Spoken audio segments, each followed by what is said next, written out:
Let's have a look at this front garden, upper garden. We're to have some more rain.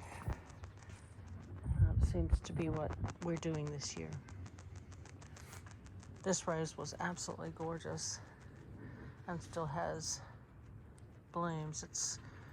I think it's called Oh So Easy, maybe Easy Peasy or something like that.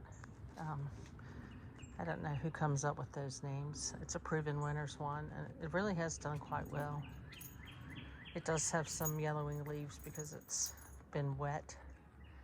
And in this little tower, I have some sweet peas that are going to bloom, hopefully. And the Monarda is now 6 feet tall. It's a little, it's wanting to collapse, I think, because it's just a little juicy from too much water. And this enormous, I did not plant this, so I don't know what it is exactly, but I think it is one of the Incrediballs. But it's just huge. And of course, this cat mint was here, Nepeta was here, so I don't know the variety.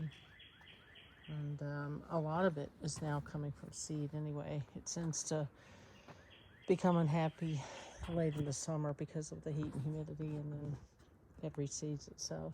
And this is a black and blue salvia. And this tree, this crepe myrtle, also I did not plant.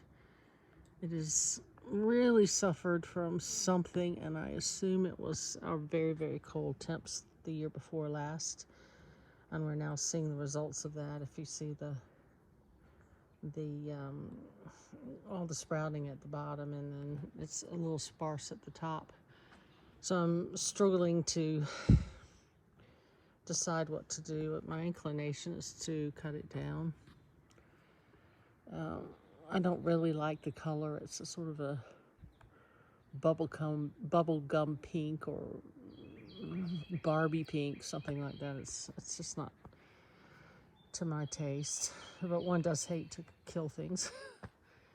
And look at this Autumn Joy sedum. It's huge and trying to bloom very early. So, hello, little dog. This little dog is rough on the grass and everything else in life, but she's sweet. Her name is Wisp. And this is another Oh So Easy. I think this one may be called Double Red. I just cut a big branch off the top that was too heavy and too big. And this is a fairy. I put fairies in all my garden. It's a polyantha, and I absolutely love it. It's just so pretty. It's just a tradition for me to plant these. You can see a little black spot there because of the moisture we dealt with. And going back here is a Philadelphus I put in. This one is called, I think, Illuminati Arch, and it's just been beautiful. It's at the end of its bloom now. Let's see if we can have a closer look at it. Looks like it's going to rain any minute. It's just been so gorgeous, and it smells so divine. And I've planted some okra just to see what it will do in pots. That one's quite big. And my usual pots of cherry tomatoes. And I've gotten to the point that I plant the same ones always now. I don't really experiment anymore. I know what I like. And the end one is black cherry. And then the next one is a red called Sakura. And then this one is sun gold. And I have done a thing for years where I plant things in alphabetical order so I know which is which in case I need to replace it. And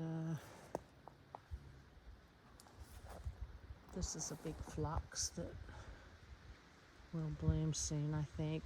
We're approaching, this is June 1st, and we're approaching summer now, and that means that an entirely different set of plants will be blooming in this early summer. The phlox, the echinacea, and this monarda. This is Joseph Klein, a really tall one. And this is a echinacea that just volunteered. I put Magnus in, so there are Magnus seedlings. And here's another patch of that. And they seed quite readily here. Show you a small one here. There's one. And there's some even smaller ones. And another seedling. See if I can find a very small one so you can see what they look like when they just... Ah, there's one. There's a very small one.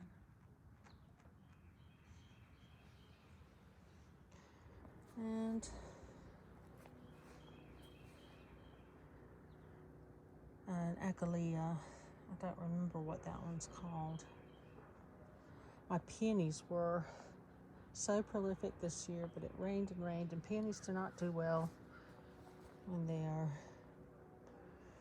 rained on. The heads are so heavy, so I did actually cut a lot and take them in. And this is my Salvia amistad. Growing some vines, Copia scandens, and a dahlia.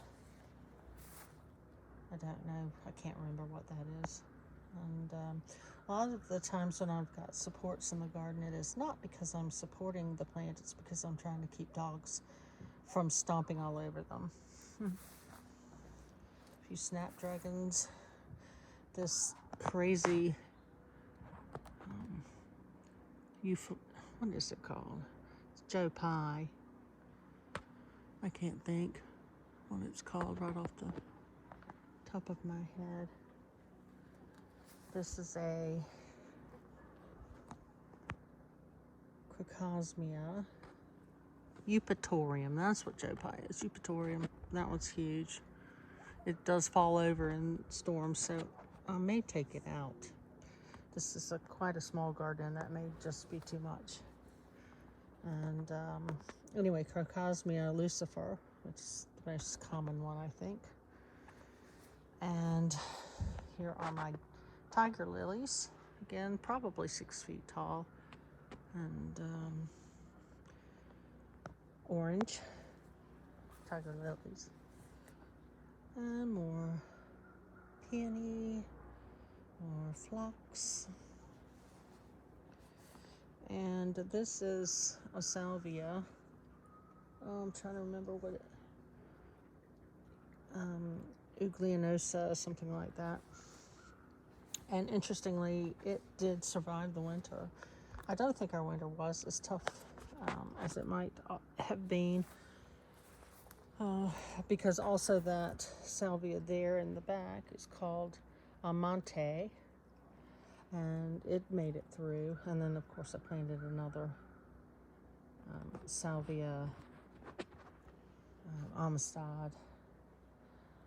Oop, look at this Eupatorium calling itself going to grow at my peony. It might be wrong. Anyway, we're coming into summer, early summer, and in another week or two, this should really be pretty again. And I do enjoy it. It's a small space, and actually that makes it even more enjoyable because I don't have to work myself to death to try to keep it weeded. So anyway, that's the garden.